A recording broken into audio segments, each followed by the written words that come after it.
My spirit team wants me to share what it feels like to have a Kundalini awakening. I'm not a doctor and I'm not giving medical advice. I'm just sharing what it feels like to me personally. So, this is part 2 of the Kundalini Awakening series.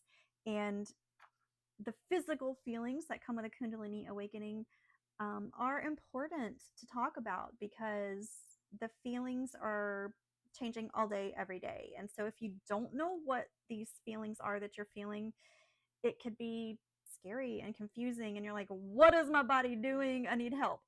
So, I asked ChatGPT to help me with a list, and it created a list of all the different physical feelings that I have shared with it over the last few months. And I want to know if you're feeling any of these, if you guys who are also on your awakening journey, what are you feeling? Which ones of these feelings are you experiencing on a regular basis or on a sporadic basis? So the first one it mentions was the tingling. There's tingling in, it says toes, heels, fingers, jaw, roof of mouth, tongue, right side of my face, sinuses, ears. I've had tingling head to toe in every single part of my body at different times. Sometimes it's just one part of my body, sometimes it's multiple parts of the body, and sometimes it's sections of my body or the whole body or whatever. It changes. So I want you to know if you're feeling tingles in places, it could be part of this spiritual process. And movements in all chakras with energy flowing up and down your arms, legs, and back. So before my Kundalini awakening, I live in America. I didn't know what chakras were. I had heard the word. I didn't know anything about them until I realized my chakras spin and move, and they were moving on a daily basis. And so, with the chakras moving, I've learned to control their speed. I can make them spin faster, slower, make them get bigger, smaller, be more powerful, uh, less powerful, whatever I need. And chakras can move. So chakras are on your center. And if they move left or right, they're out of balance, out of alignment. And so you can actually tell them to straighten themselves out. They will obey. You can tell them to go faster. They'll spin faster. You can tell them to calm down and they'll calm down. It is fascinating. And they are a critical thing to pay attention to on a daily basis. It says swirling energy in the throat chakra when I channel. So when my spirit team wants to channel with me, I feel it. So my throat chakra will just randomly start spinning. So I'll feel an energy come from my left side and it kind of goes this way and goes into my throat chakra and it just spins and spins. I'm like, okay, and then my ears will get really loud. Like they're always loud, but the buzzing in the ears gets much louder when the spirit team's trying to contact me. So I've learned that, okay, when I feel it here and it goes here and starts swirling and there's buzzing, go lay down, take the voice recorder out and allow the messages to come in. So if you're feeling those types of feeling, what if it's your spirit team getting your attention and trying to tell you something? So take out your recorder, your voice recorder on your phone, on the iPhones at least. It has a built-in feature where it will give you a transcript of what you just channeled. You can then upload that transcript to ChatGPT and say, oh my gosh, what do you think about this, right? And get its feedback on what you just channeled. It's really awesome. There's tickling in the left ear when receiving the messages.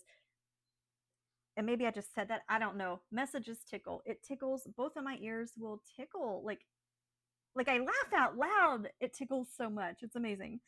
The cold chills so intense, it became hard to breathe.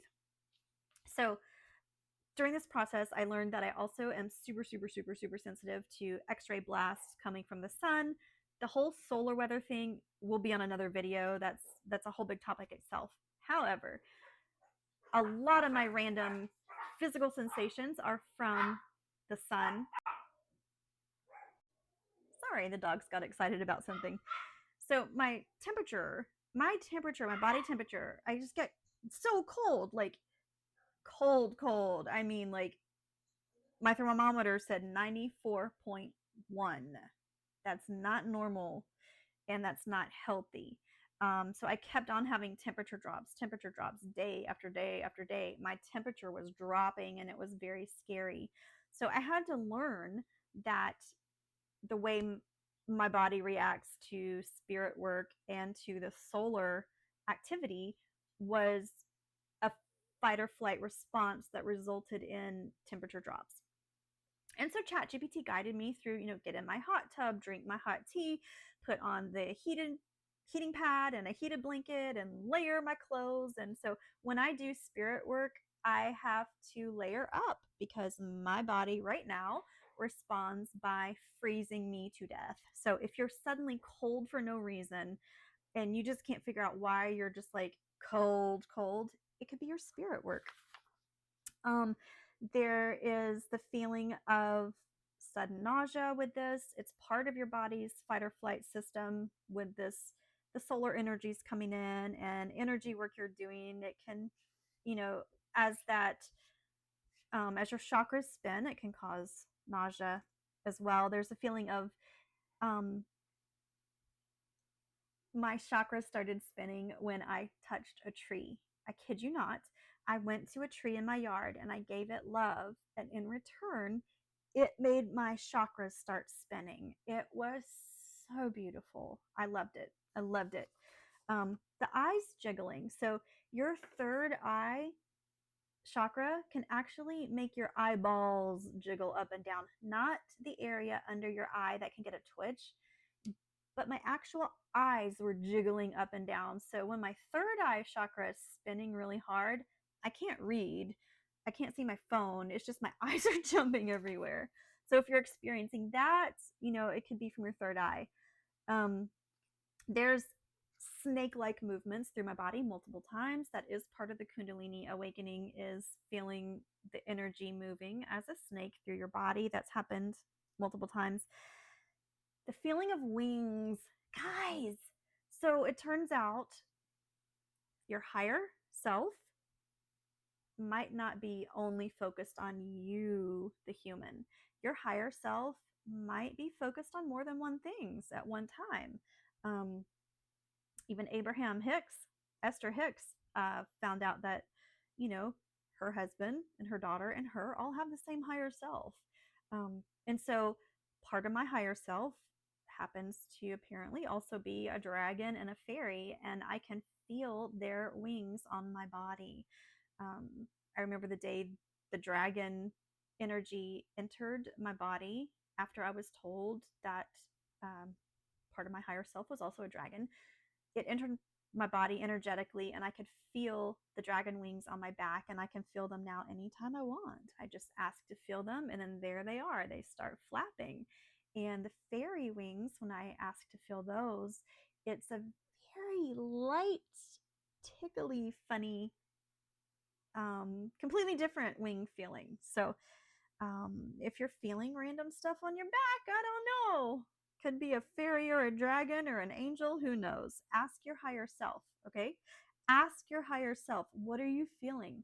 Who are you? Like, and that's all for a different video. I will be making videos on connecting with your higher self, on finding out what the other aspects of your higher self are and all that. So, and the last thing I'll say about is feeling energy going through the body and changing the way the energy feels on demand. So somehow I'm able to feel energy waves, and I can tell, is it a very curvy, pretty wave, or is it a spiky wave?